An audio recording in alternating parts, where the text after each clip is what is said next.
नमस्कार विद्यार्थी मित्रांनो, गोव्यामध्ये नुकताच 9th गोवा बर्ड फेस्टिवल पार पडला।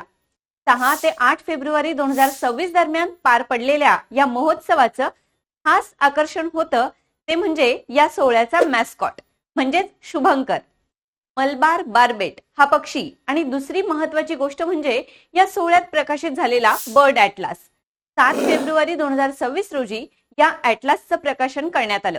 यामध्ये गोव्यातील 515 पक्ष्यांची नोंद करण्यात आली आहे आणि या सर्व पक्ष्यांची नावं कोकणी भाषेत प्रसिद्ध केली गेली आहेत। त्यामुळे गोवा आता भारतातलं राज्यस्तरीय पक्षी ॲटलास प्रकाशित करणारं दुसरं राज्य ठरलंय।